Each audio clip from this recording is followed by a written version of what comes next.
Hey guys, join me in about 5 minutes when medium Nancy Matz comes in to talk about past lives and how they can affect our real life here. See you then.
Grab your popcorn and snacks.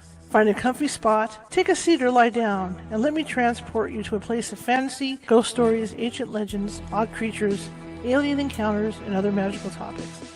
You may even decide to join the conversation. From faraway lands to your own backyard, with a small dash of pixie dust, turn out the lights and open your minds. The journey is about to begin. Good afternoon, everybody. It is hot, and I mean hot. It doesn't get any hotter than that. Well, it does, but wow, we have no air conditioning going on during the day. It's horrendous. In fact, I turn the air conditioning on in here around 3 p.m. every day, and to cool it off in here, because it's the only place I have AC right now. And I stay out there all day, or I'm in my car running errands. I took a nap today because of the heat. I cleaned house and stuff and ran some errands. Came in here around 5, sat down to cool down, rested my eyes, and woke up at 5:45. So I fell asleep. So the heat really got to me today. But at least I'm here, I'm alive. And the other thing I discovered today was, a few minutes ago, was red velvet cake. Yeah, now I know why everybody loves red velvet cake, because wow, I have to get some more of that. It's addictive. Anyway, my name is Charlotte. I'm going to be your host tonight for the next hour or so, because when Nancy comes on, we never know. There's always an or so. And we're going to be talking about past lives and how they affect your current life. And I think it's going to be an interesting conversation.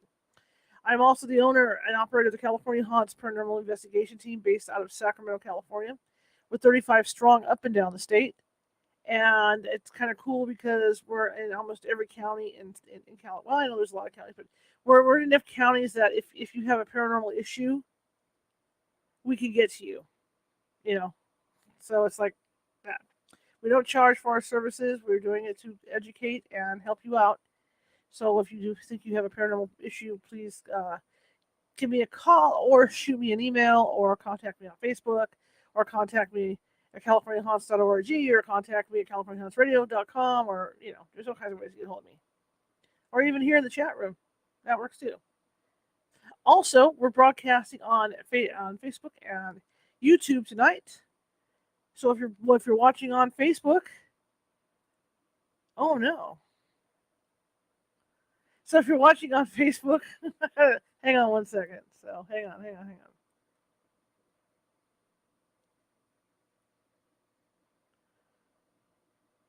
So if you're watching on Facebook,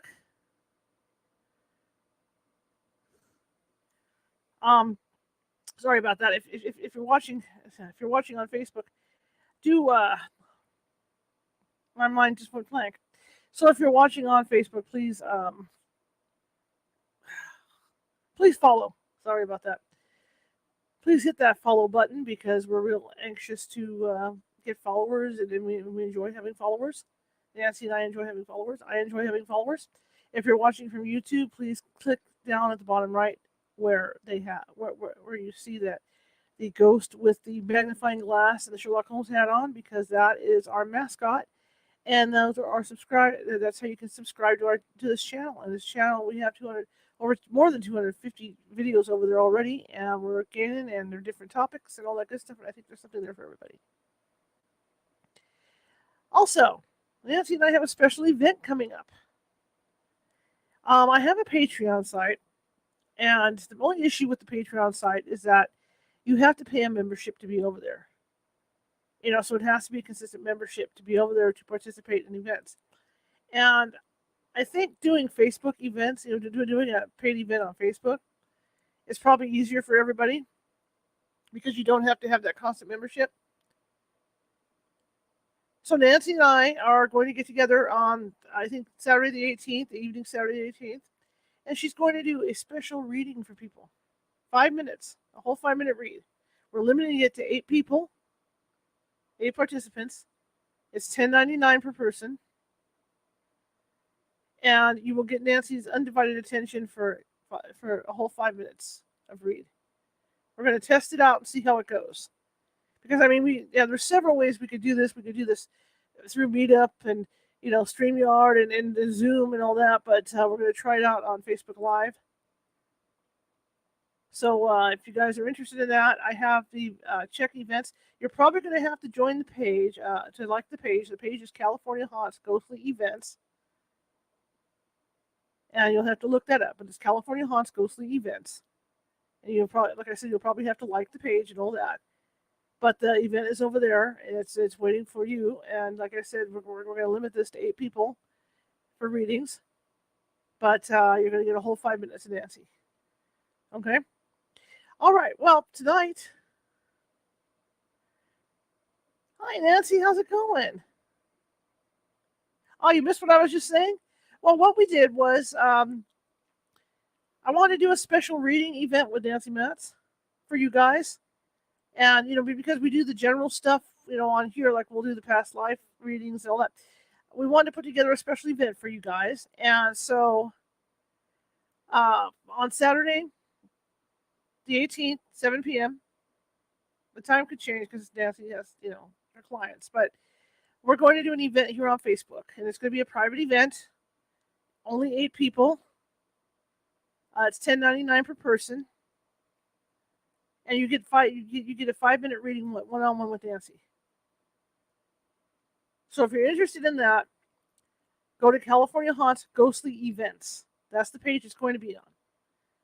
All right. Like I said, I have a Patreon page, but I mean, in order to do that, that entails you have like a membership. I don't want to do that. I don't think it's fair to you guys. Money's tight for everybody, and I get that at this point. So I think it's better that we do like a online Facebook thing. So if you're interested in that, yeah, go over to California Haunts Ghostly Events and join them. Okay. Anyway, without further ado, I'm going to bring Nancy in, and we'll get this show on the road, huh? I see Nancy's in the green room, and she's kind of bouncing around. The hands are moving already, and I see the hands are rotating in motion, and you know how that goes. All right, here we go. You would think I was Italian and not Indian. I'm always doing this. And I'm actually quite a calm person. People who know me, I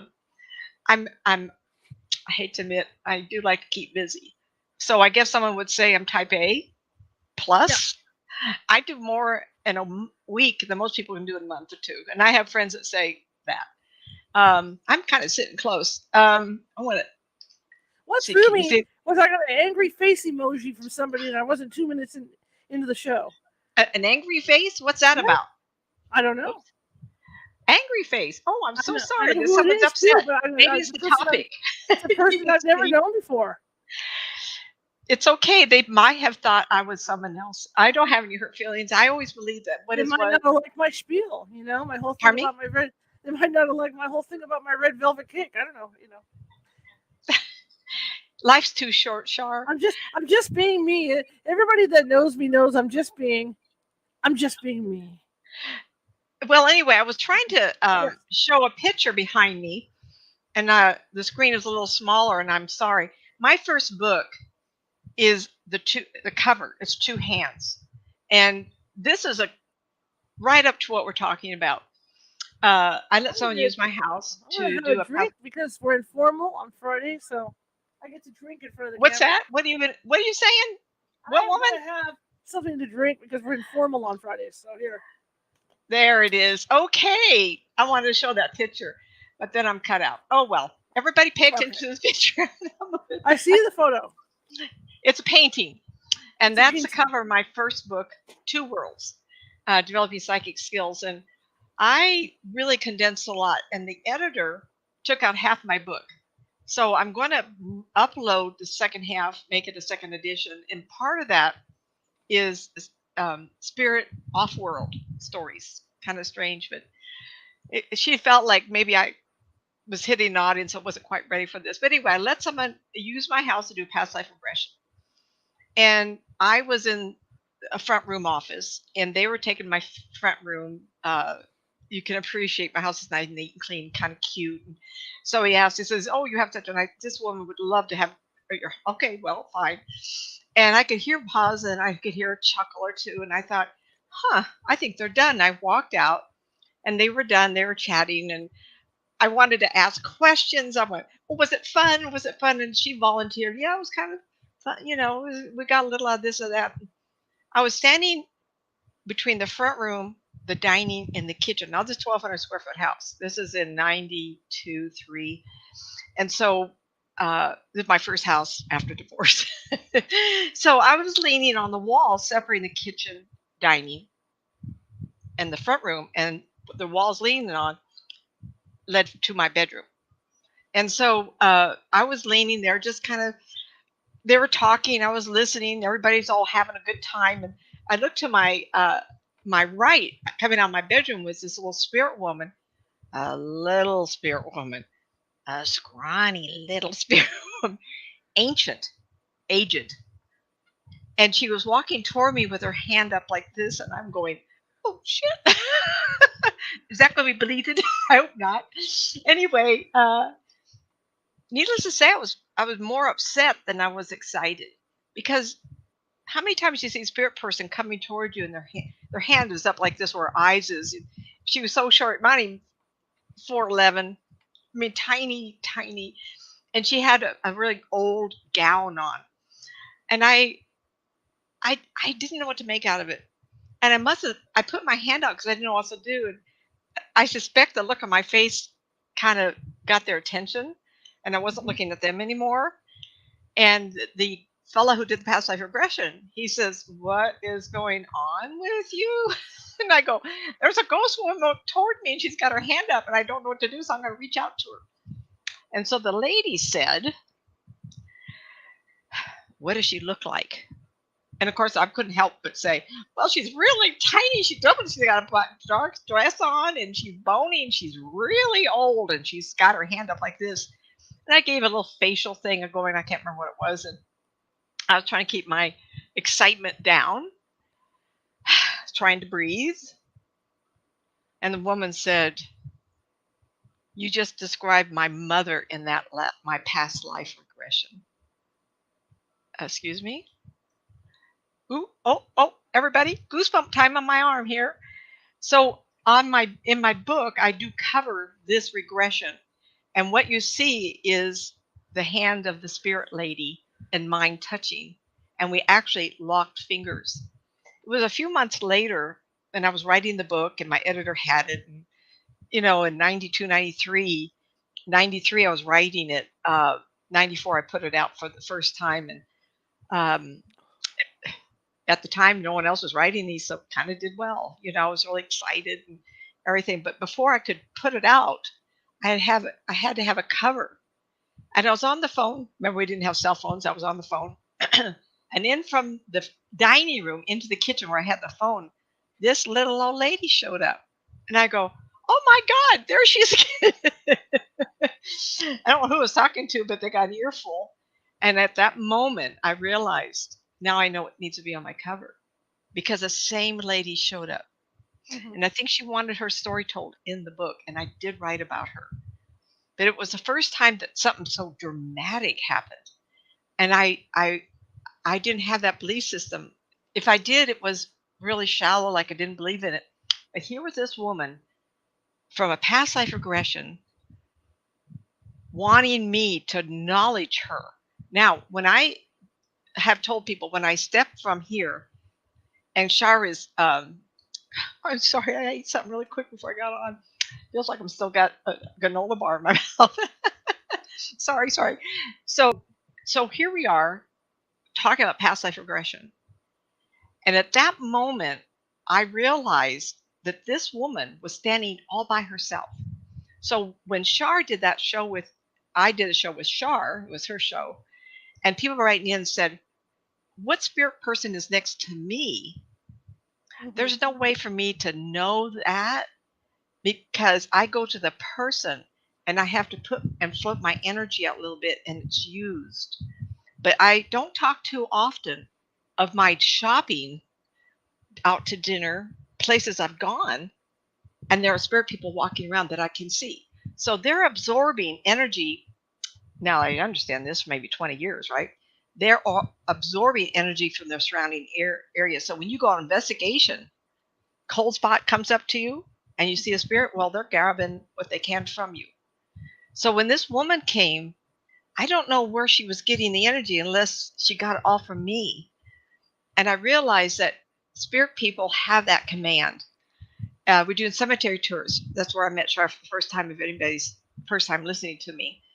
And there were so many people in the groups from 150 to 250 for 6 years, 5 and 6 a summer into October. And I think that people come for amusement, excitement, prove to me everybody's generating energy. And the summertime was hot and the wintertime was cold. So depending on the mood, I know I saw some people 2 or 3 times. It could be that over time, and the spirit people in the surrounding areas would go, "Oh, human beings, there's heat over there. Let's go over and see what they're doing." So the spirit people could show up for me better because there was a more conjunction of a grouping of people. Granola bar, right? And so this event was actually a catalyst for me to become more interested. And within a year, I was getting more people wanting that past life regression or having readings from me to bring up a past life, or they'd bring me dreams. And I would tell them what the dream is and the importance to that dream to them. Because I've always told you that if I see it, even a past life regression with Shar, there's such a concentration in my face. I have my head down. I'm actually in time with her looking at what she's looking at. Because she's not a visual person, but a feely, touchy, I had to think really quick.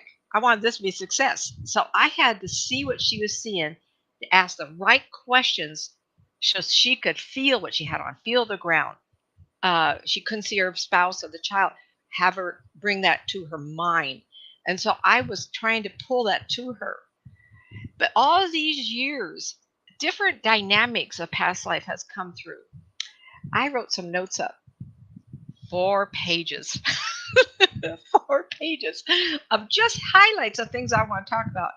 And so I'm sitting here waiting for Char to come on and bring me on. And I'm going, ain't going to work. I am not going to read 4 pages worth.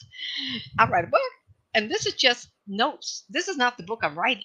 This is one that Char, and this is another show for Char and I. Karen Rothstein in Lincoln, California is a past life regressionist. And she's somebody that helps people with all kinds of stuff. And she called me one day and she says, "I have a client. I can't figure out what's going on." Guess what? Possession, past life, all kinds of things. Extraterrestrial. Oh, boom, boom, boom, boom, boom, boom, boom. It's going on and on. So sometime we should do one with her, a show, so we could talk about past life and how it really affects us. So early in the 90s, and there should be a little time. I talk a lot. If you're going to write notes, get the pen and pencil out or re-listen to this at YouTube. And I'm going to take things that seem to come up more often. I'm not going to go through 4 pages. You don't have the hearing for me to talk that fast. All right. So I could break this up into 4 or 5 shows. Do you want that? You have to let us know. If you have something that's burning, write it down and say, "Nancy, can you discuss this?" Heck yeah. I could jump right on that. But there's a couple things I do want to talk about. And I do believe that spirit people from our past and past lives, from our past meaning grandma, grandpa, aunt and uncle, stepfather, stepmother, 2, 3 generations back, they probably knew you before you chose the family to come. And that happened. And so is that a past life, or was it a life between lives where these people were all connected? So a lady comes to me when I was fixing homes, and people say, "Where are you now?" Well, I used to do what they call flipping home. It's all popular on TV.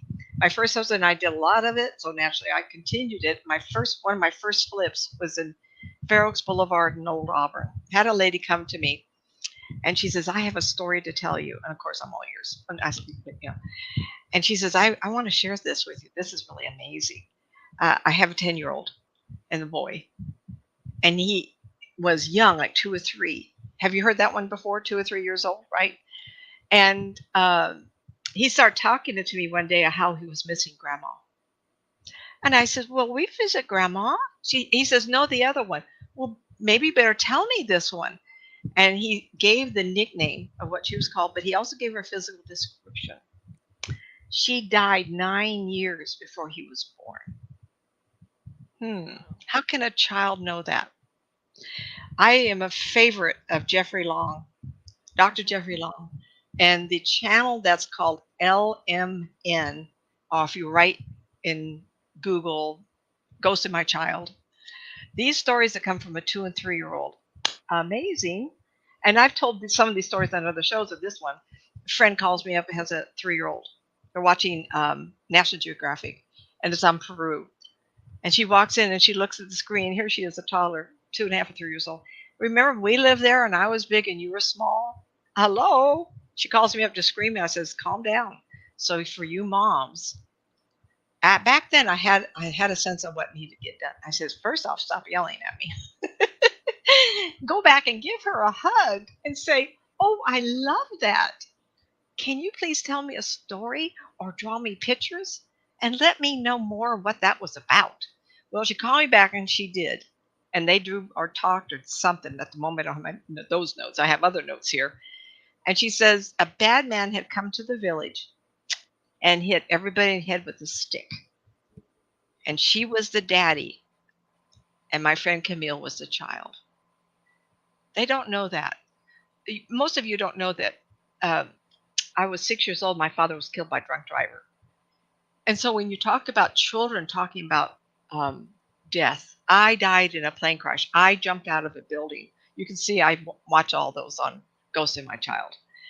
And some of the stories, like the parents say, I never talked to them about military, fighter planes, train accidents, car accidents. And I have to share with you, when my father was killed, my mother did relocate. We lived in Hollywood, and we relocated to what we call North Sacramento now. And so we moved in with grandma, and then with an aunt, and then we lived in a duplex off of Marconi. And I don't remember until we moved a couple of times that the idea that daddy would never come home, I had no concept of death. Now, what they see on TV, guns and killing and all that, I don't think the concept is real to them. I just remember not knowing what death was. Well, he's gone, so he'll be back. No. And I don't think I grieved his death until I had children of my own. That's when I realized what I had missed.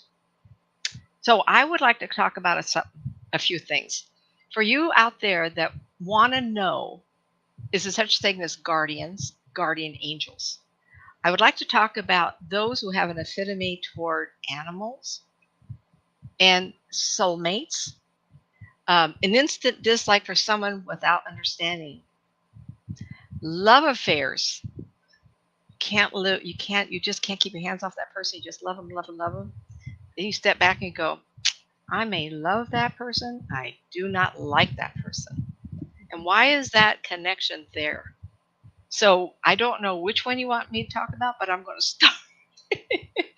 And sometimes I have to look at my own life. Early 90s, a lot of this happened early because I was so inquisitive. Now I'm kind of in the groove after 32 years of doing this. And most of you know I worked for the telephone company. And I worked there for 24 years. I'll quickly add that up, right?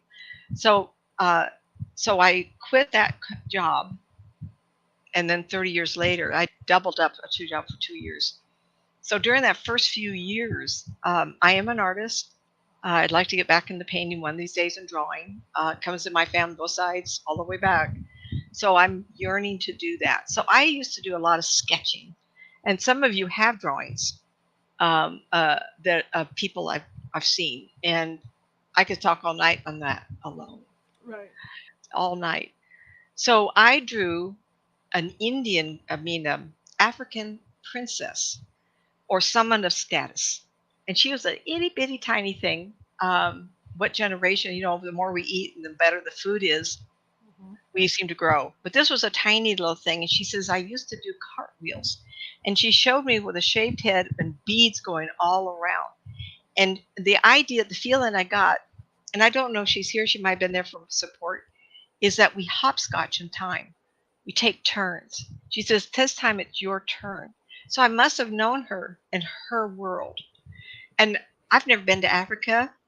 I have people that are African, but clearly this is not South Africa where the Dutch and the English went. This was in the heart.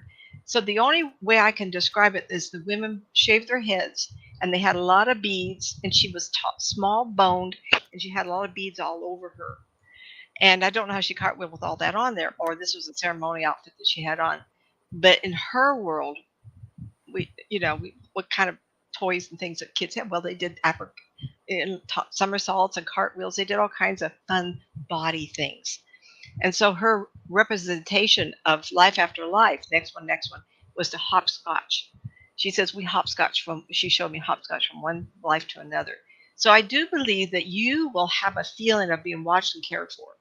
It could be someone you're hopscotching with a ex-soulmate, someone that you were so close to that you ask for companionship. Doesn't mean that you need it. It's that warm and fuzzy, or was it a parent? Because I know Shar has someone in her household all the time, and he's a gentleman. He's not her dad. And the first time, a couple times I went to her house, I'm like, who's this man? And she says, oh, that's my, so she needs to tell that story. I don't want to. So these people come in our life, even after they passed, to become that companion. Now, that's different than angel. I've actually seen what we call never been born. How does that relate to past life, future life type of some other stories, future lives? But I actually saw a true angel once, and it was a gentleman named Cliff, Fair Oaks, California, and Kathleen and Marlene's house. And I might have told this story, some of them so good I keep repeating it. And he was sitting in the archway between rooms, a house built in 1970s, the archway that you could see like that. And she filled it from the bottom to the top of the ceiling, but she was standing on the other side of the arch. And she came in and told me to tell him that she had always been there for him, that she was his life companion. I understand that was an angel. I'd never seen anything so bright and luminous in my whole life. And when she allowed me to see him, almost see that she was there with him, I don't know where she got the energy. I don't know if she self-illuminates or she sucked it in from everybody else. Can't tell you. And she said to me, tell him I came into his life at 12 and I was there at 22 and I will never leave him. I probably should write him a note, tell him I'm talking to this. And at 12, his mother died. And at 22, he had to take some kind of exam to be able to college. And he was afraid, and she gave him that support. So angels, yes. Companions from past life, absolutely. Family members. But the one I want to point out was the one from a different lifetime that you can have over and over again. Was there anything in the chat room? I saw you reading the computer. No, I was putting the link out to that event. To where? That event on the 18th. Yeah, this is going to be fun. This is the first time. And even though she said 8, when you think of an hour, I think she might squeeze up to 10 if it gets busy, only because we have to introduce ourselves. We have to figure out who you are, what your questions, and you got to let me have 30 seconds to get it. So it's open to everything. And things I talk about, absolutely. Overcoming phobias. Oh, I got a question. Hang on. How can you tell if... Okay, I got to read this. I'm going to blow this up so I can see. There we go. How can you tell if it is a past life aggression or a spirit passing through or a dream? Well, you need to turn up the volume just a little bit. I didn't hear all that. Okay, hang on. How can you tell if it's a past life aggression or a spirit passing through or a dream? Past life regression. I didn't quite understand that again. I'm sorry. Maybe she means regression. How can you tell if it's a past life regression or a spirit passing through or a dream? What's the difference? So you're getting past life flashes. Okay, so if you're getting, oh my goodness, I get flashes. It's amazing. Past life regressions I had done when I was coming out of it, my first one. I said to myself, it felt so real that I could feel the pavement under my feet from the shadows of cold to the heat of the sun. So when something is shown to you, I also believe you never forget that. So if it's crisp, clear, I don't tell this too much.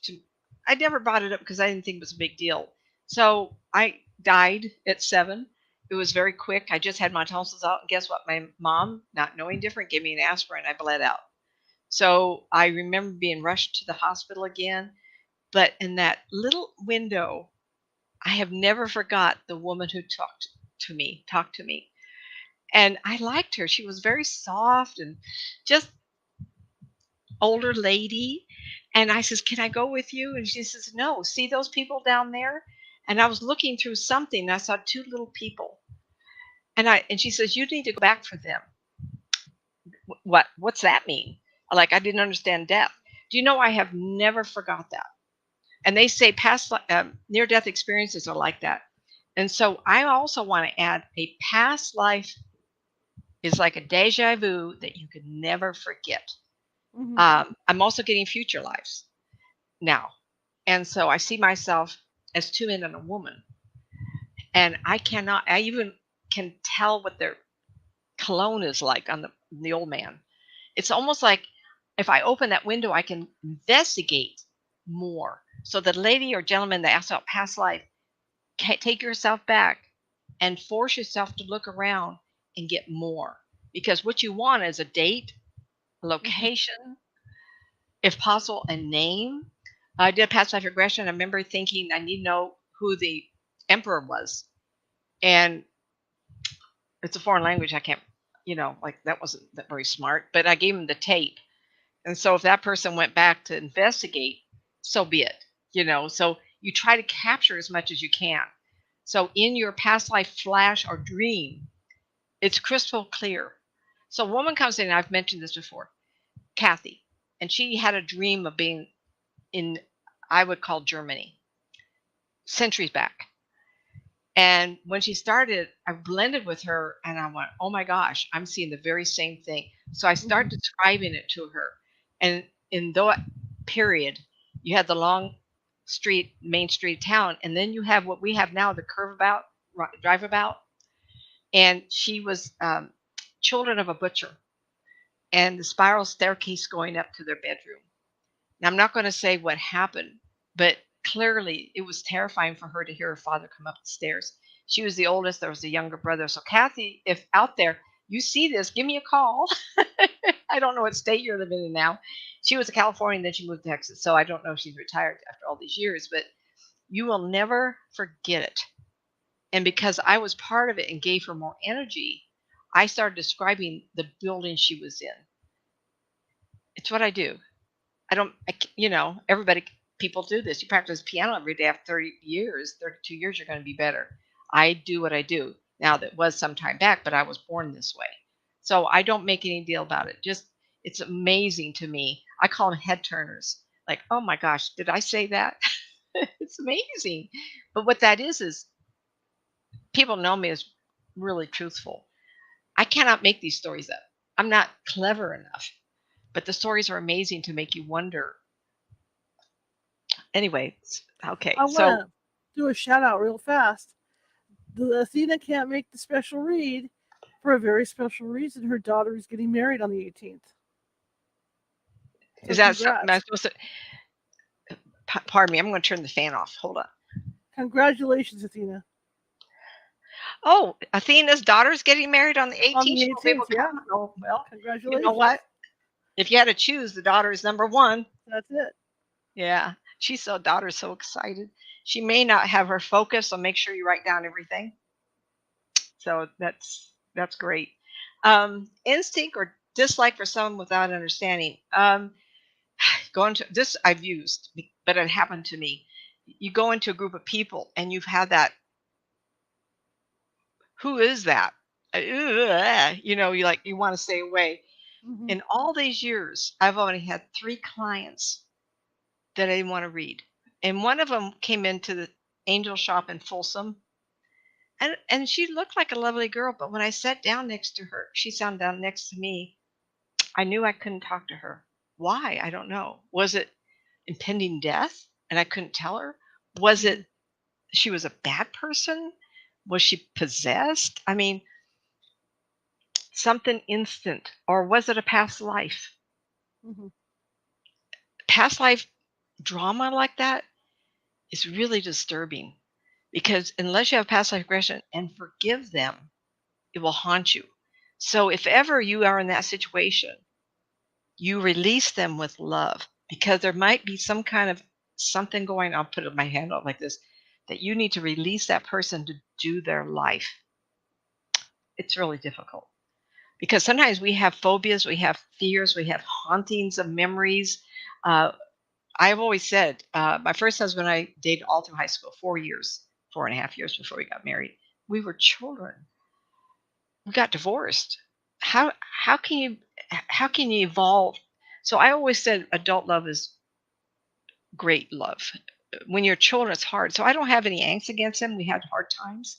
But what if I had found out about the time we were going to get married? By the way, you know that man you're going to marry? He murdered you in a past life. Thank God I didn't know, because we have two beautiful children. And now I have grandchildren and great grandchildren. So at some point, I'm glad that we do forget. But our inside person sometimes will have that memory, and it surfaces at the most inhospitable times. It's like, wait a minute, what's that? What's that feeling? Is it deja vu? No. I want to share a fun story. Real quick, got a My, question in the chat room. Hate to interrupt you. What does Nancy mean when she says possessed? uh, oops. I do believe in possessions. Karen Rossi and I have documented 35 cases at which we will write a book on. And these are unhealthy spirits or insane spirits, needy spirits, drug, alcohol spirits, and they die without recovery from the lust or the wanting or the perpetual habit of being a bad person. Never could forgive themselves or ask forgiveness or repentance. And they will sometimes find somebody to be part of that. And we don't always know until I finally got into recognizing that in people, especially Karen, because she deals with people on a healing modality. Like she's in a place where she has to understand what the problem is. And so 35 times she's called me up and I've described the problem and the spirit and where it's attached. And then she goes back and she calls me up and goes, oh my gosh.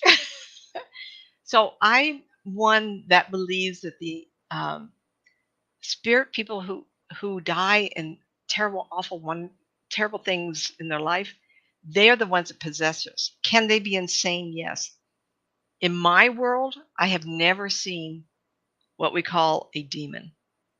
I look at a lot of spirit people. I look at a lot of homes. I've done a tremendous amount of remote viewing, and not just Char's group, lots of groups, lots of readings. And I have never seen anything that I would sit back and go, I'll be darning. Look at that. Never, ever, ever. So then when people believe it, I say, sometimes our culture and our religion makes us want to believe that because our religion will save us from it. So sometimes I have to be careful. I did marry a Catholic. He didn't particularly like the church environment, though we lived across the street from the Holy Family Catholic Church when we were married. It's such a sight. And that place had a following and a family, and they believe together. So when you believe together, we create together. And sometimes that's hard to understand when people like me spend a lot of time over there talking to spirit people, looking around, and I don't see it. So I've identified those people that do the possession of humans, their desire, their need, their want, their insanity to be part of life again.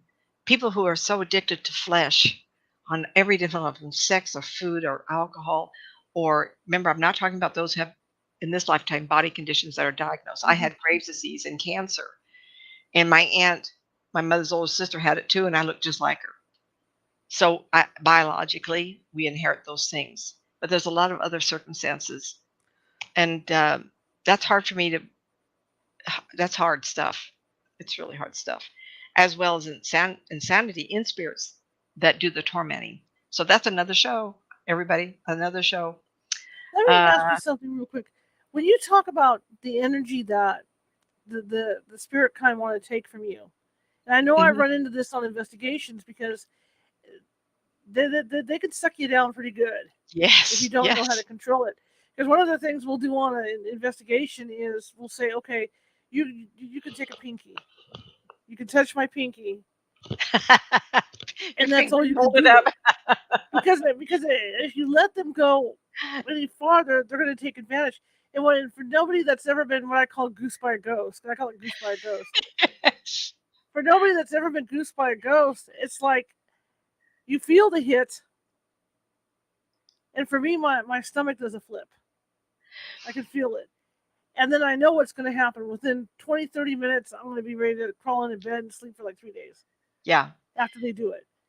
But I mean, it's exhausting. If you don't know how to control that, it's crazy. it really is. And I've talked to Shar about this. I've been doing this a long time. And I come from an engineering background. Now, any engineering people that are talkative, I have to work at talking. This has always been an issue for me. I have a lot of allergies. I mean, tonight's been, in fact, my eyes look pretty good. I was really suffering today, um, as everybody in California is, right? uh, when I do these sessions, it's amazing the number of people say, "Oh, I feel so good. I'm so glad I talked to you." And it is a fact that I blend with them and I don't get all of me back. So when a spirit is in the room and I drop my life force, I can feel someone near me now. I realize for me to look at that person, I have to bellow poof, and let some of my life force drift from me over there. Now, I am a high energy person because I've always been an athlete, and my body build is medium boned and I'm muscular, just like my grandmother, just like my aunt, whom I resemble. Now, my mother was a 100-pound, 5'3", looked like father's side of the family, English, Irish, and Scotch.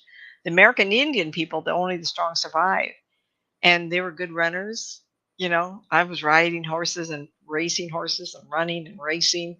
So I have a bigger motor. And I think that's really contributed to my being able to do this and deal with the numbers of people. A lot of audience listening used to see me at psyche fairs all through California, a lot of them. I would talk for 8 to 9 hours, 22 to 24 people, and taking just potty breaks and a power bar. It's amazing. People used to say, "How are you doing this?" I says, "I don't know, the momentum, the power of being able to help people to connect with human beings. It's a high for me." And I'm in my mid 70s now, and I just love it. It keeps me Mm-hmm. going. All these topics charge me up all the time. So I want everybody to know this is a gift if you can get into this. If you have purity of heart, and I'm a spiritualist minister, I did it old fashioned way. I studied for 2.5 years, Church of the Living God, Sedona, Arizona, and the pastors have passed away, so the church no longer. But I am committed to this, and everybody knows that. Okay, this is going to be a hard one, and I'm open to 15 more minutes of questions, anything. Love affairs. Athena was asking about because you mentioned control, like past lives having control over your current life. Mhm. How does that Absolutely. work? How does that? I mean, how does that happen? What was the person's name? Athena asked a question. Oh, Athena. Yeah. Hi, girlfriend. Um, Control with question marks. So I'm thinking, how can a past life have that much control over your current life? well, there is such a thing as a bleed through, just like the kids that talk about it. But Mm-hmm. when you have unfinished business from a past life and you are driven, or you have phobia and it drives you to stay away from something that you have wanted to overcome, you have not gotten over whatever it is you chose this life to do. I'm trying to think of an example. Bank robber, Bonnie and Clyde. Maybe this couple were bank robbers before, and they decided to come back to overcome the want of robbing banks. Mm-hmm. That is a drive within that person that they never, the excitement, the thrill of robbing a bank and running away with all that dollars maybe is such a high for them, they can't not do it. Mm-hmm. So that drive to rob banks, I just picked Bonnie and Clyde. I don't know if they're listening to us, right? Where did that come from? Dillinger, whoever. That thrill of the being chased, the thrill of money, the thrill of excitement. And there's such a thing as adrenaline junkies. And sometimes you can look at that and say, oh, this lifetime they have it. They are robbers also. Let's see if we can change that path and do different. In this lifetime, I am driven to do this work. Mhm. Is it because I was a good person or a bad person? Now, I'm boring. I mean, I was an athlete most of my life and we raised kids. The cancer got me out of, cancer woke me up. Stage 3 plus at 39. My drive to leave that marriage and to figure out why life happens is a driving force for me because it got me in here and I found the excitement. Again, that word excitement, to find out more and to help people. I have to pay my bills. I'm really sorry. If I wanted the love of God, I wouldn't charge as much, but I have to, especially at my age. I got to pay my bills, right? But the drive to do this is from a past life. And I've had 2 lifetimes where I saw the wanting to help and could not do it. And the little girl that's scrubbing she's going to be a nun, initiate, what that's called. She's scrubbing the floors, and her complaint is, all I do is scrub floors here. I thought I was going to help the poor. Amazingly pure intent. Maybe I got into this and fought the cancer, didn't die, because I don't ever see that girl surviving to be able to help the public. I survived the cancer, and I also survived a bad car wreck. I used to race horses. I fell off a cliff with a horse. I had Graves' disease. I had it for 10 years. It almost killed me. I've had and almost bled out as a kid. I've overcome those to do this. So I've overcome the drive of those I know you can't see me. I'm doing this. Those lifetimes. I'm doing this my last lifetime. I'm driven to do this in a positive way. So Bonnie and Clyde, it might have been a negative. So when you have a drive that's kind of like, wow, where did this come from? Might be fun to do a past life. Might be fun to see where that power came from. I know I've told this joke. I mean, not joke, storyline, no jokes here. I did a group in Placerville, and you drive through town, you go to where they had the mine, and it's a building 2 stories. So upstairs, I was doing a group. Mother brought her son, teenager, and I looked at the boy, and this past life boomed right in front of me, and I found myself immersed in that person. I was drowning, and my hands were up like this, and I was looking up at the ceiling.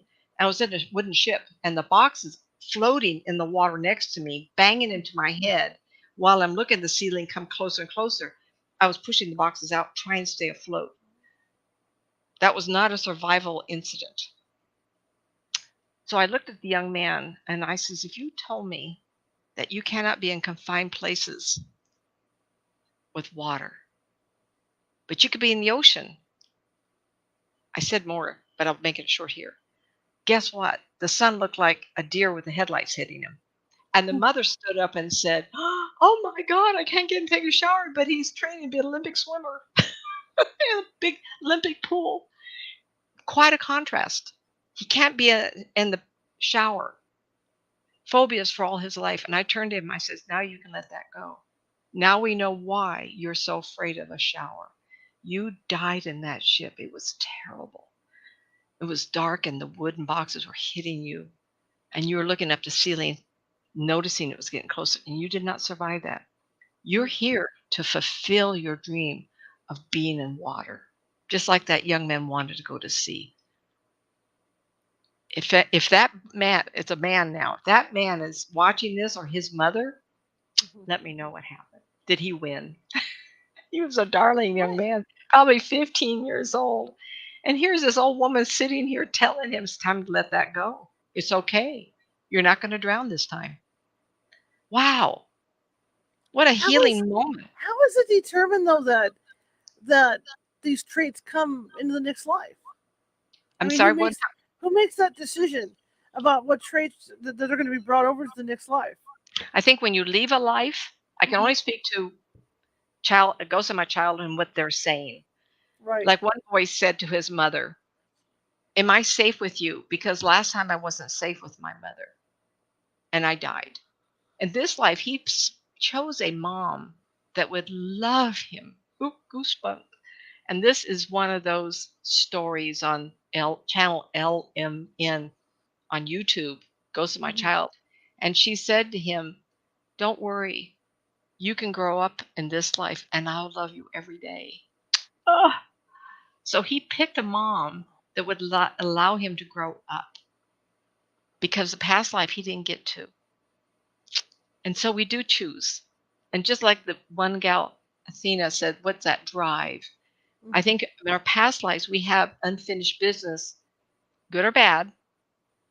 Mine was an initiate, wanted to be a nun, never made it.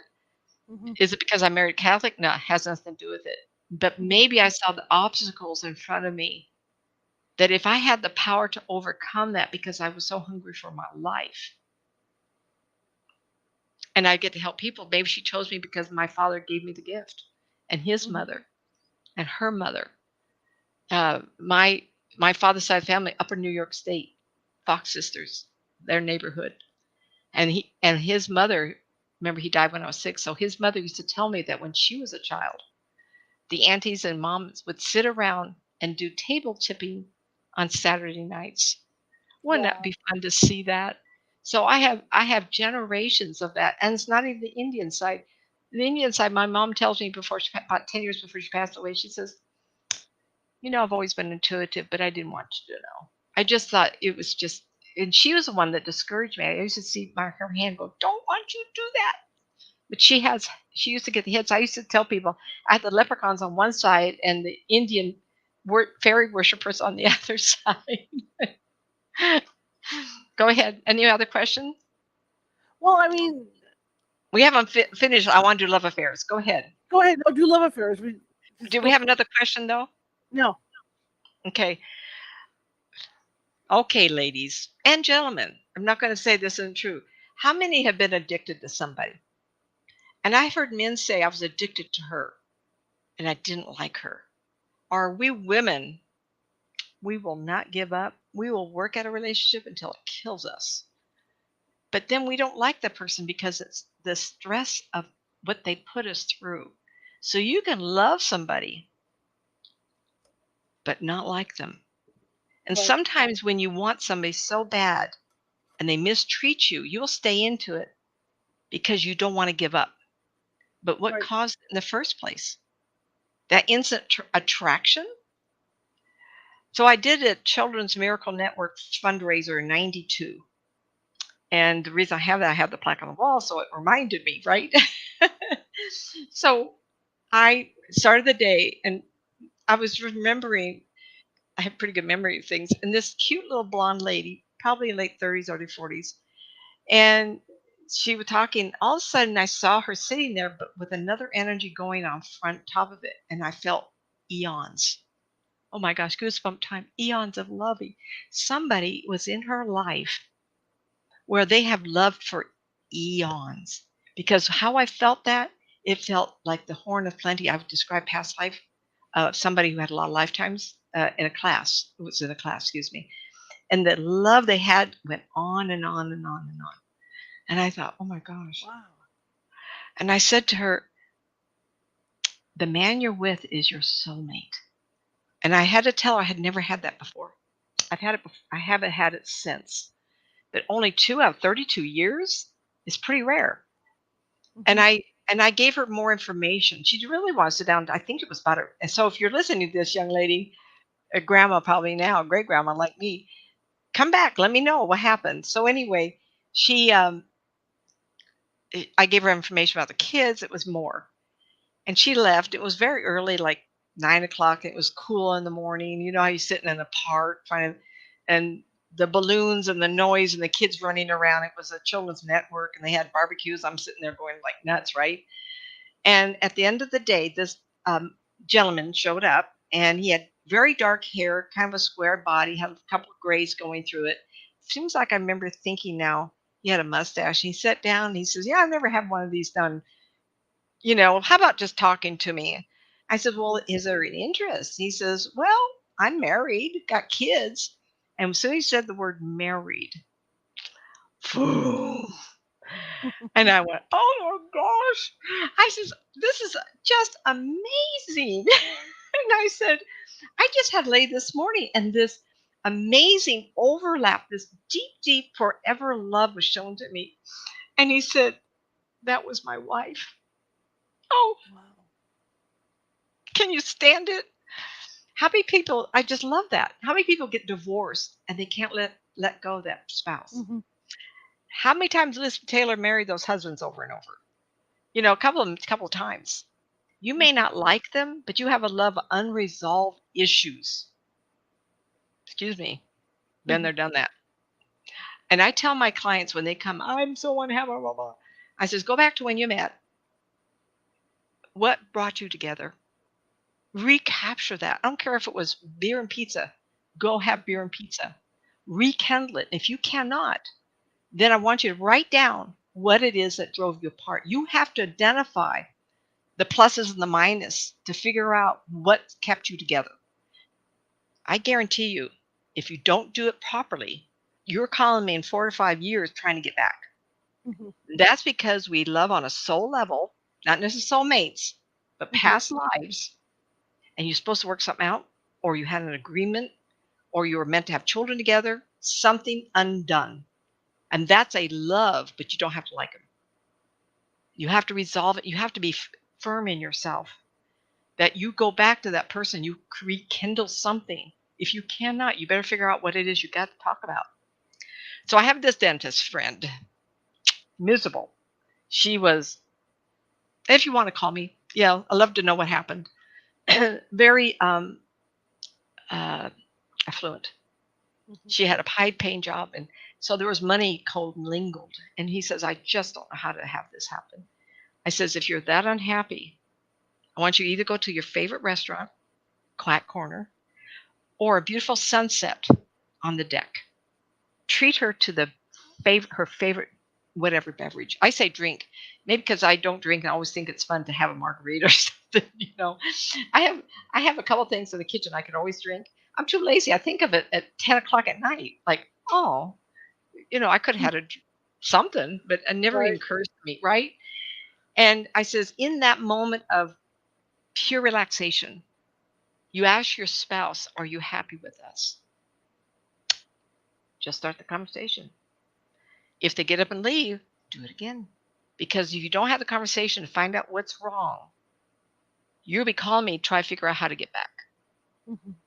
And just open up, just get that door open and say, this is really hard, everybody. Some of you say, well, I can't talk at all to that person. Then write a note. Are you happy with us? Are you happy in our marriage? Are you happy in your life? A lot of times people get into a life and they forget their life. Their life belongs to everybody else. And then it causes a divorce because it's so frustrated. Mhm. Well, you better start talking about your life. And we women are guaranteed to screw the heck. Most men lay on the table when they first start. It's another show, everybody. Lay on the Mhm. table, all the things that was wrong with them. We women, we wait 5 years before we start complaining. And that's like crazy. It's very hard for us to go, oh, I'm dating you. Oh, we're going out. Oh, second, third date. You've yet to mention that you like to pick your teeth while watching TV. Hello? And you give it up. You got to be honest. And that's one of my favorite topics is love affairs you don't even like because it goes in from past life. And if you're not careful, honey, you're going to do that all over again until you get it right for that next life. Because in that life, between lives, you'll say, kind of messed that one up. Mm-hmm. Yep. Mm-hmm. Yep. Sure did. How about if I come back as a man and you're the woman? And let's see if we can fix it this time. And you'll keep doing that merry-go-round until you figure it out. How many lifetimes have we had? Well, I had the opportunity to talk to two scientists. One was a very close friend of mine at the time, and the archaeologist was going to Peru because he had heard rumors. And this was like the early 90s when I lived in Sacramento. It was like I knew everybody, you know how you go. I was like a novelty. And I was telling about this big place they lived underground. And the man that was describing was a civilization prior to ours because the archaeologist had heard this and was going to go investigate this, and it was off the side of a mountain on the east side of the mountain. Mhm. And what I saw, which was crazy, I'm talking about the early 90s, we didn't have, we had computers because I had one. He was holding a piece of what I would call a Sibian glass, sheer, shiny, shiny. It was very black, and I had my hand up like this. This is what he's doing. But he was doing this on that piece of glass Mhm. with all these robes on, this pretty big guy, tall feeling to me. I'm 5'4.5", so anybody over 5'6'7" is tall. Anybody over Mhm. 6 foot is a giant, so he was really tall. And he is punching this thing. And of course, when laptops came out and then handheld, I went, oh my gosh. I saw a civilization prior to ours where they had handheld computers, Hmm. which is amazing. So I'm not going to stop with that. I know we had it. So how many lifetimes? Someone said to me, Nancy, there's more people alive today than all of history. Well, I'm not sure. And I did one past life regret, not past life. Karen Rossi and I, the attachment I saw was alien. Oh, hello. Hello. And then I've mentioned this one before. I went to, with another Karen, to a channel event in downtown Sacramento. I'm not one to go do that kind of a thing because I don't know who's channeling through that person. I Mhm. don't like someone's spirit stepping into me to talk through me. It's like I'm a control freak. I don't want it.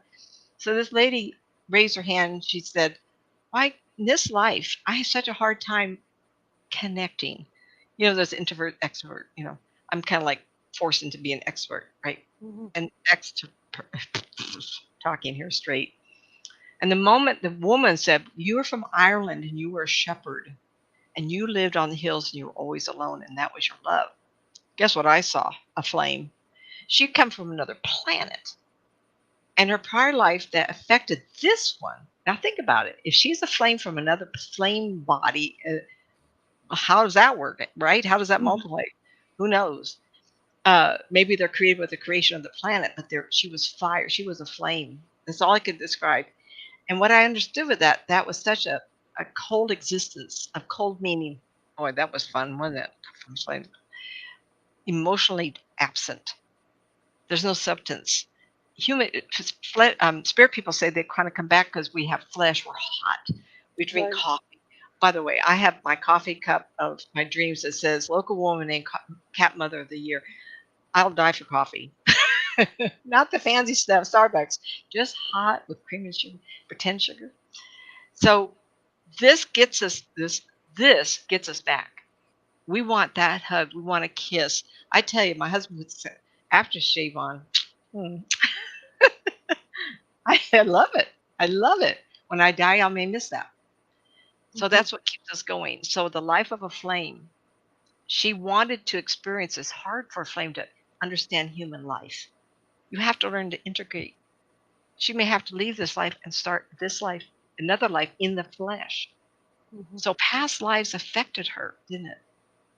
I've covered a lot of topics, but maybe a quarter of a page of notes. So Shar will have to bring me back to start doing these other things. And I would like to talk Very about, bad. this is going to be difficult for you guys to hear, reincarnation of prisoners of World War II. How about the Civil War? How many have birthmarks on your body like my Yes. husband does? Yep. How is it affecting him in this life? Amazing stories. Amazing. We could do an hour just on that.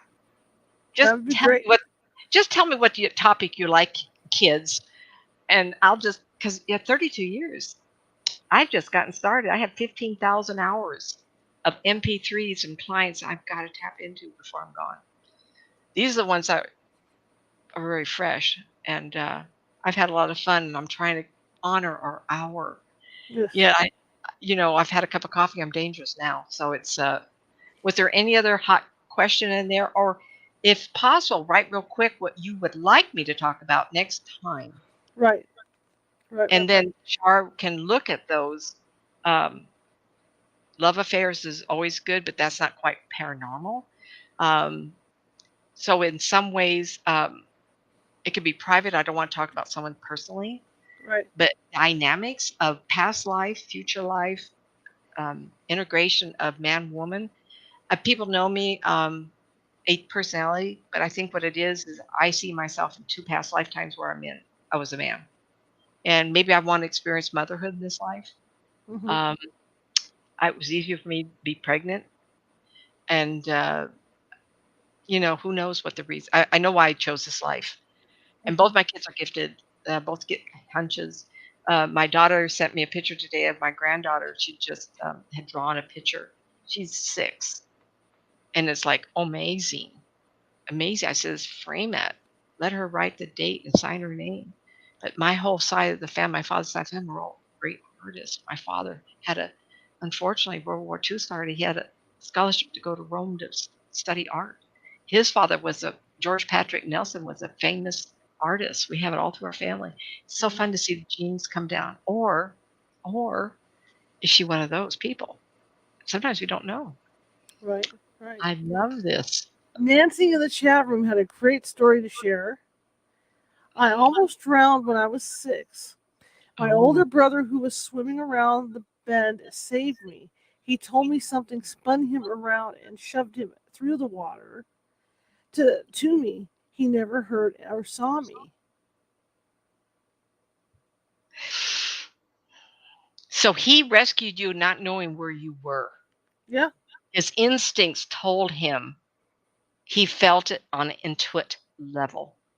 And he might have had to save you because he took your life last time. His big deal was to rescue you this time. Mm-hmm. That's very possible. Here's a question from Janelle. What happens in the end of life transitioning into death? That's a whole show. I specialize in death and dying and recovery from death. And the recovery from death is both on this side and family and that side. We just plop out of our body. I had a family come to me, talk to me, and the man's spirit was parallel to his body, laying on the bed. He kind of floated and laid there. Mm-hmm. I had a client. Wait a minute, how I would do this? He went bicycling. He was only 50 years old. He went bicycling with his son and fell off the bike dead. And he rolled out of his body, not knowing he did die. A little girl was dying of leukemia, and the mother asked me to talk to her. So I went back to the day of death, and she had a portal open up above her head, and an angel figure, because she was a teenager, late teens, and the angel had reached down and taken her right hand, but the mother was clutching her left hand. Okay. And in the moment, that was February of 92 also. It was wintertime in Vallejo or Vacaville. Mm-hmm. And Pat said to me, go back to that day. I want to know what happened to her. So I opened it up. What really just head turner moment is when I backed into that time, the daughter out of her body looks at me and says, tell mom to let go of my hand so I can go with this lady. And I said, Pat, you held on to her hand so tight, she couldn't release her spirit from your grip. And I see her pause, and she did this, and she lowered her eyes. And all of a sudden, 92, she let go of her daughter's hand. Ooh. So I also believe that we can go back in our own time and fix a situation, Mm-hmm. and it dominoes forward. You don't know when you forgive somebody from some past incident or a situation that hasn't changed time, and because the domino effect has gone forward, you didn't know you did it. Let's think about that for a moment. Maybe I forgave my husband for being so unhappy, and now time moved forward to a place where I don't feel angry. Mm-hmm. I don't feel that. When did that happen? That I went from unhappy to okay. Right. It just happened one day. Maybe I made that pledge. I said, I forgive you. And it went back.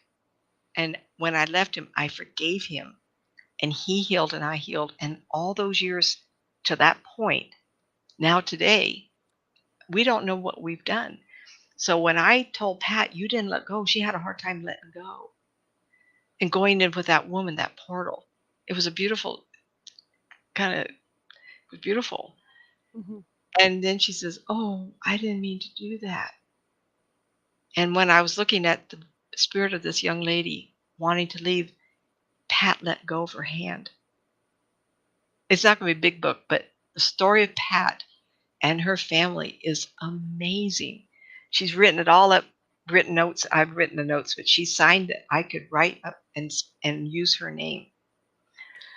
Well, that's a I good can't. idea for a show. Janelle says that she'd like a show on that topic. So that'd be kind of cool. What happens at the end of life transitioning? You know what? I wrote it down, so we will revisit that. We will. I don't know if it's going to be the next one, but Yeah. like I said, you guys, um, the topic is so big. Yeah. How can we capture all the information? Mm-hmm. I just think differently than a lot of people who do this business. And I'm very direct and I see things direct. You have to be able to hear it my way because I'm not afraid of death and I live totally different. I'm happy all the time. I'm happy as a person. I don't always like things that are going on around me. Like COVID got me too, like I had it twice on all the shots. But I was unhappy being close in my home. I'm not an idiot. I'm not going, oh, everything is wonderful. No, I get the same stuff everybody else does. But the inside person, I know we survive. I've had too much proof. What if you lived without the fear of oblivion? Like Mm-hmm. you can go on, you can try something new. Now, another thing I want to caution you. There's a client of mine, and he called me up. This was mid-90s sometime. A lot of these stories, listen, I have so many stories, right? Anyway, when he called me up for an appointment, came over and looked at me, I says, third time's the charm. You almost did it, huh? I yelled at him for 5 minutes. Don't you dare try to kill yourself again. He hadn't even brought it up. Mm-hmm. You know why? Because if it's not your time, and you've seen this happen, girl in the news used a gun on her face, should have killed her. Guess Yeah. what? It wasn't her time. If you try to kill yourself, even with drugs and everything, you poison your body, blah, blah, blah, blah. If you're not meant to leave, you get to live with the results. Yeah. Ooh, Ooh, yeah. ooh. Which brings us to Athena's question. What does it mean? Wait a minute. Okay, what does it mean to have almost lost my life many, many times in this life? Oh, join the crowd, honey. I just told you 4 big bangers. I was 3 hours from fatal heart attack. The grave disease depleted all the potassium on my body. And I felt not that bad, right?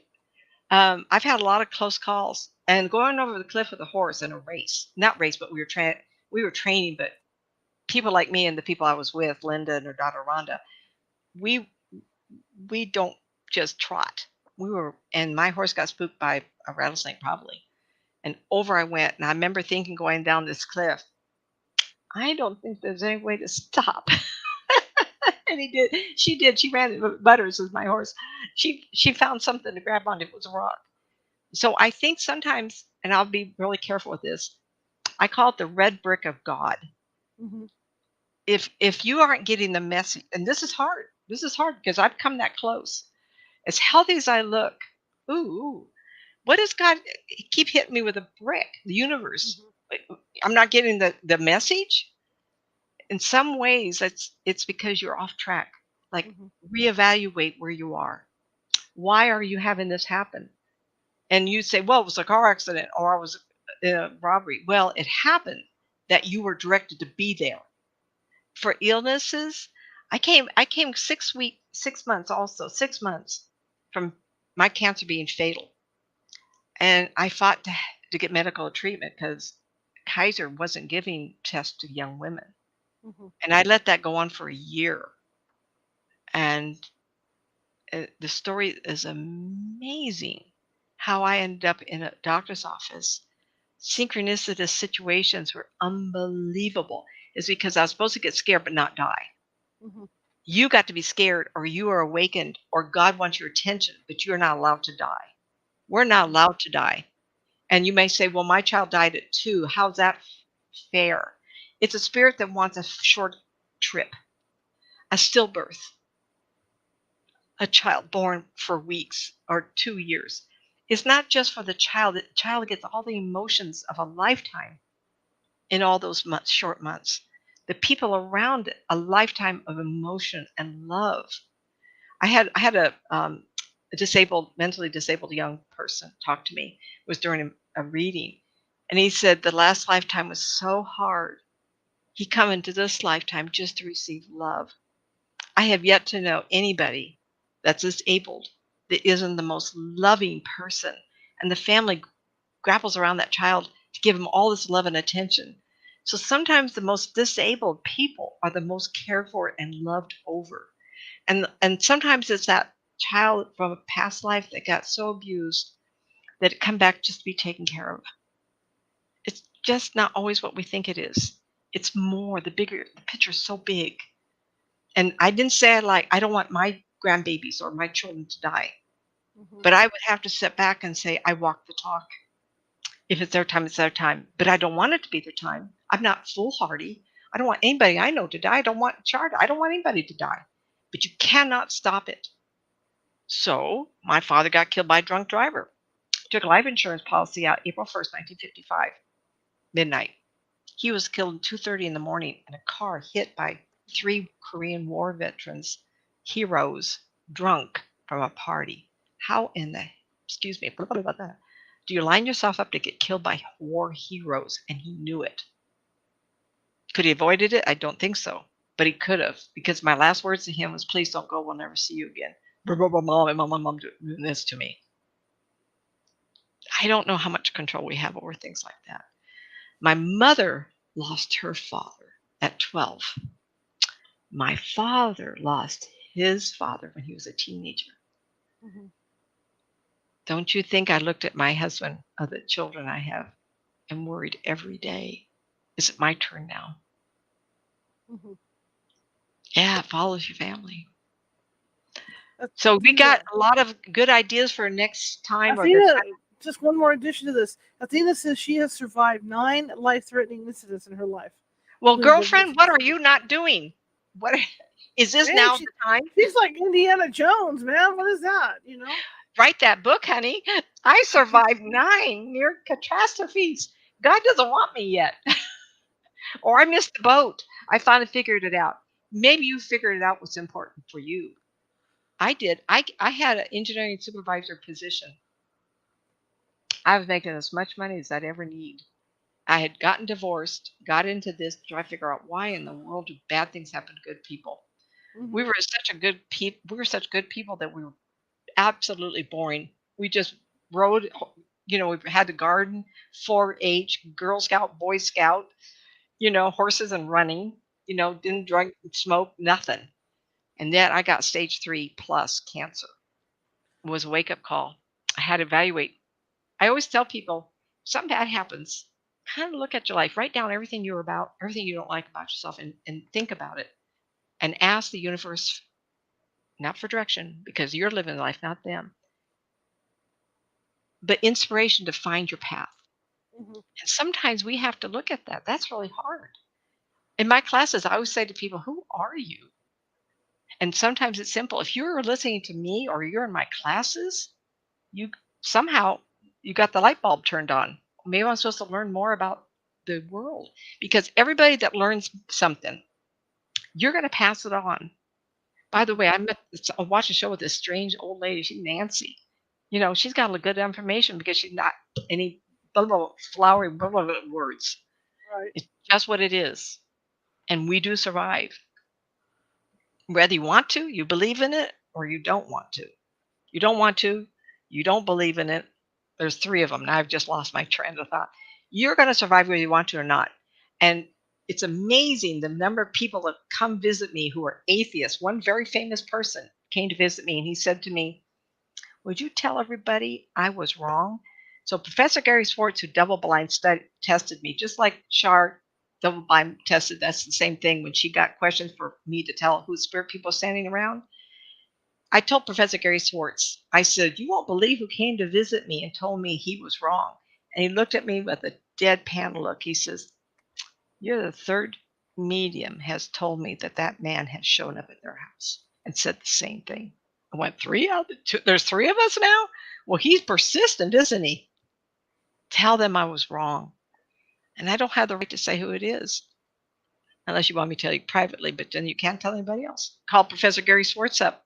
He's the one that's inventing the soul phone, working with ions, IANDS. He's very well known. He's been on Coast to Coast. He's a personal friend of mine. Haven't talked to him for a year, so life is busy. A couple of years, maybe. Can't remember now. And he really tested me hard, and I did it. Go ahead. There's a question, Risa. I lost a friend and coworker this week. Is there a way to check on the well-being of coworker and friends that have passed away, passed to the other side? Coworker and friend. Doesn't matter to me if it's a coworker, a cousin, or a sister, or whatever.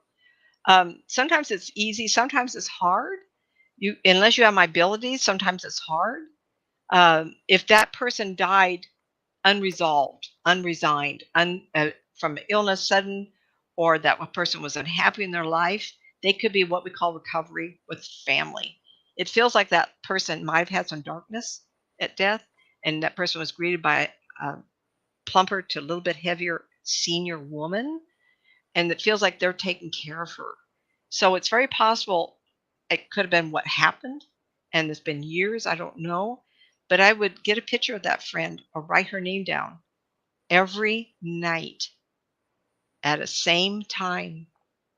Think about that person and be aware of the energy in the room and where it is. So you don't want a fan open. You don't want the door open. You don't want a candle going. You want it quiet and still. And one of those days, you're going to sit down, same time, every night, looking at that picture, looking at the name, call that person, and the room will shift.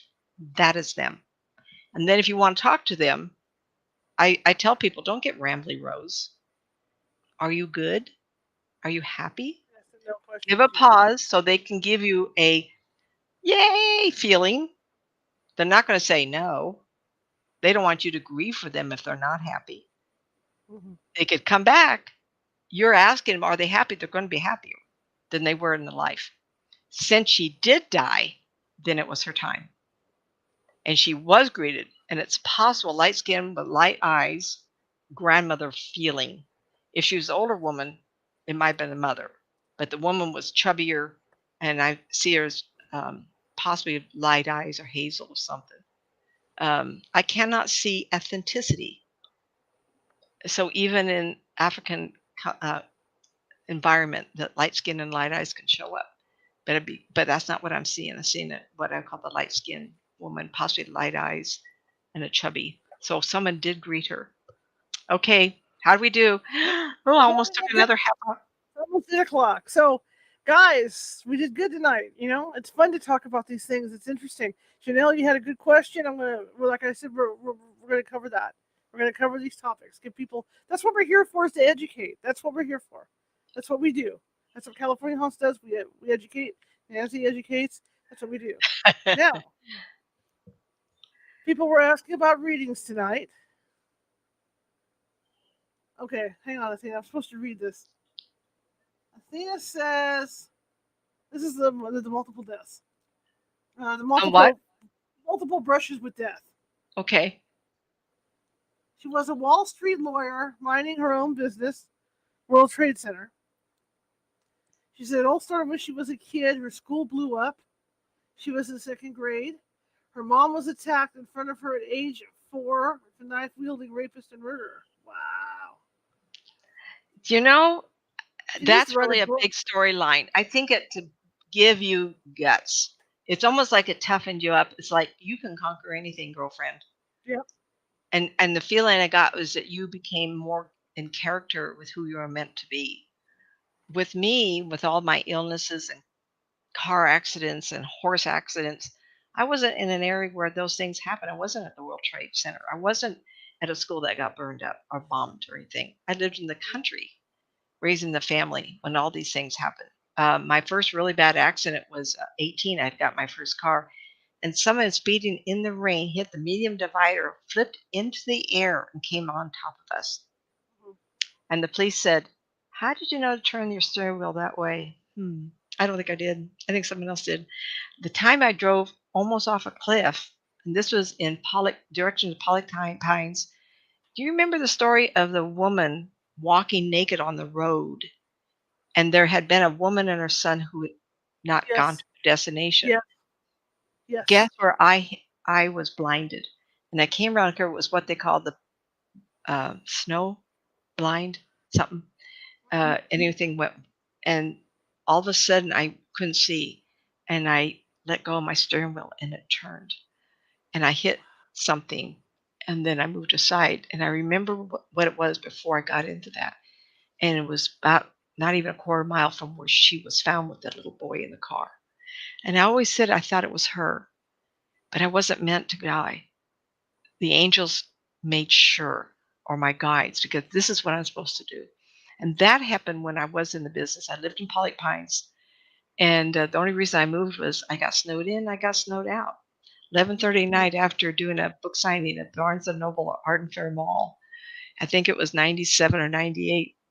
I couldn't get home. It was snowing, and they wouldn't let me in. So I had to leave. But I loved that house, you know. But that woman that died, I was on that right there. And I almost went over. So when I saw where it was, I hit the little cement things. My car had a geostorm blue. If I'd gone over with the snow that was coming down, they would never found me. That was a close call. And later, I think it was the girl that won American Idol, Jesus Take the Wheel. I really identify with that because the wheel did turn and I didn't do it. Oh, goosies. I got more goosebumps for you. Marisa, who asked the question earlier, just gave you some confirmation about the lady that died, and she says that would be my friend Gianna's mom, who passed away 6 months ago. They're Portuguese. Thank you, Nancy. Okay. Okay. Nancy likes confirmation.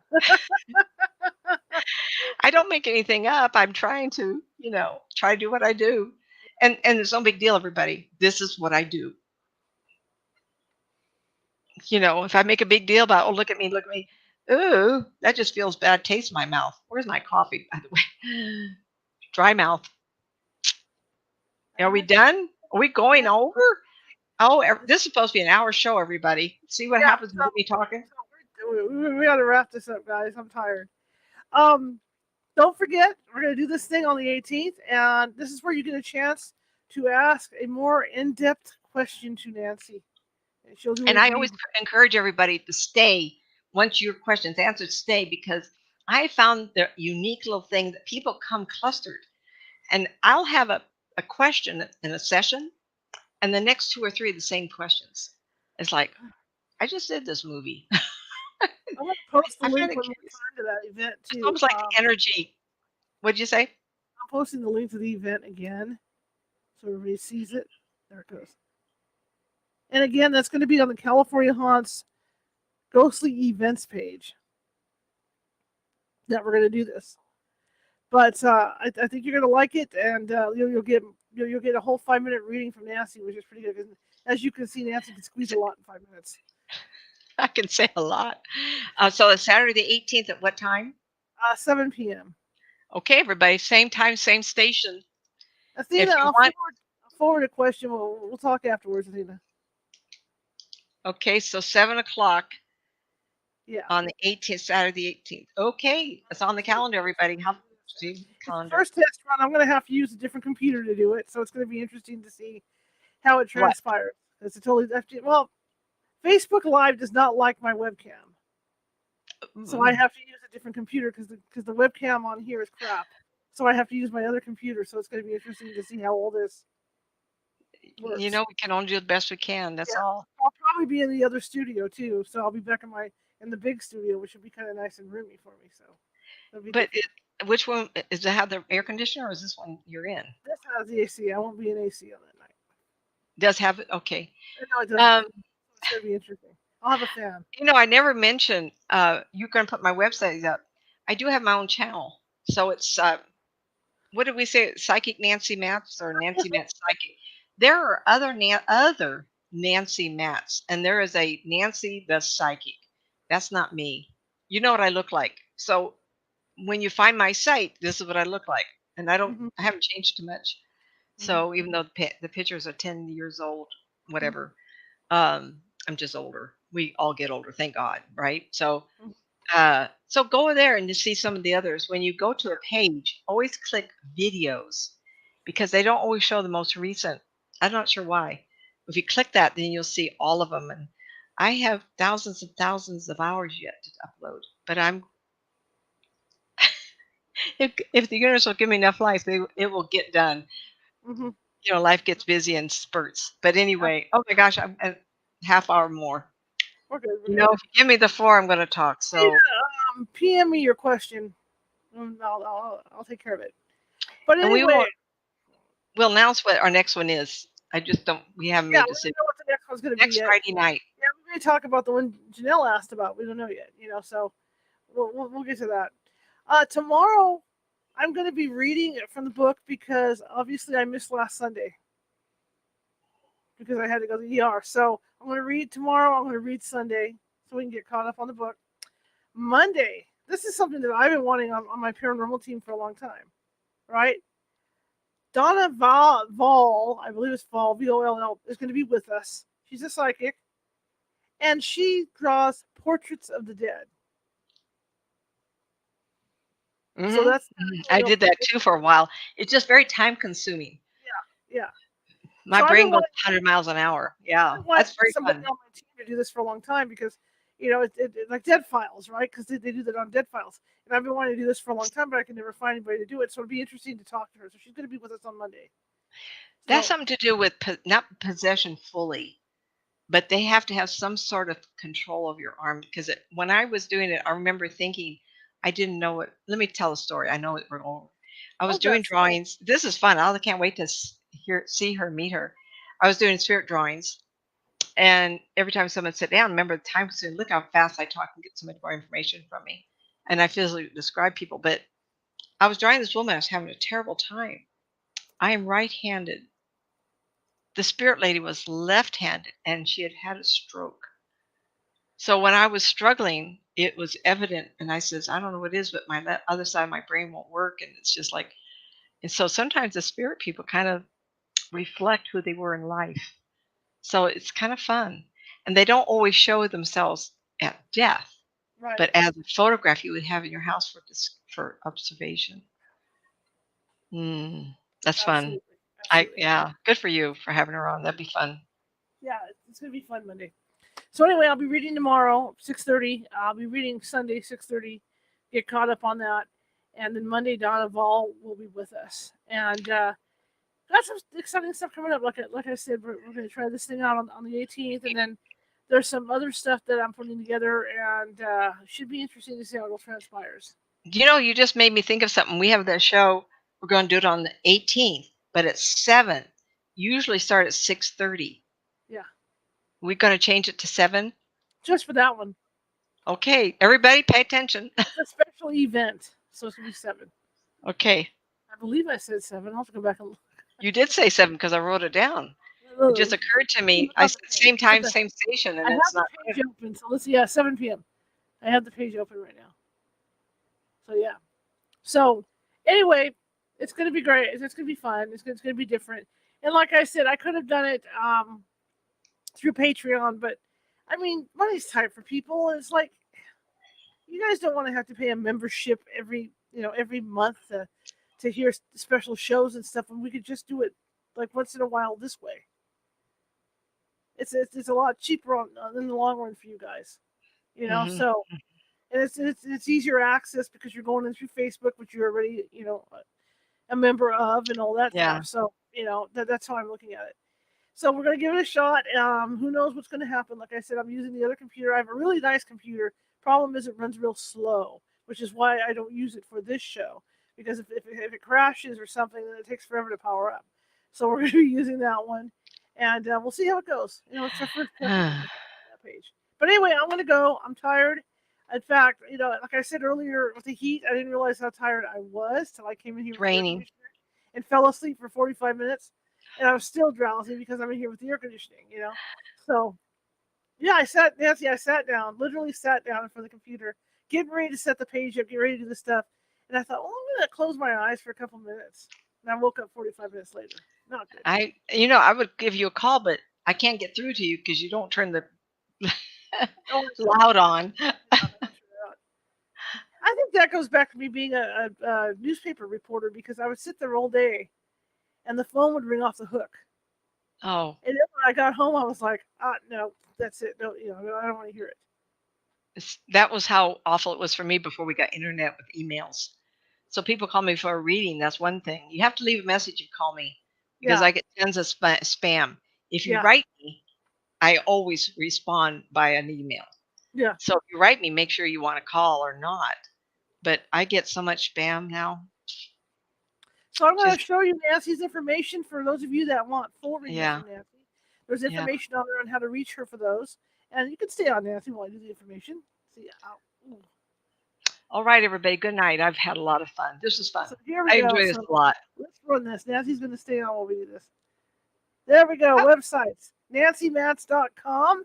Nancy Matz, author. Remember that for the N is capped, the M is capped, the A is capped. And then you've got YouTube.com and Nancy Matz Psychic. And you've got Help Get Me Out of This Funk, Nancy's book.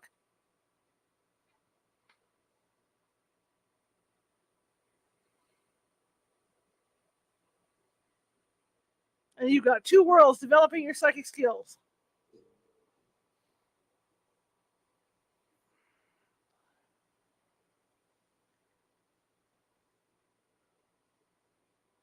And The Unwilling Sacrifice. Like I said, great book. I read it. Wonderful book. And if you want information on how to book Nancy for a reading, check out her website or check out the description of this event here. It's in the Facebook description on there that I put out there. The link and everything. Books at Amazon. Okay, guys. I'll see you guys tomorrow for more of Lizzie Borden. And have a good one. I'm gonna get rid of Nancy now. Watch this. I can do magic. Ready? Abracadabra. See how quick that was? Okay. Anyway, I will see you guys tomorrow. Have a good one.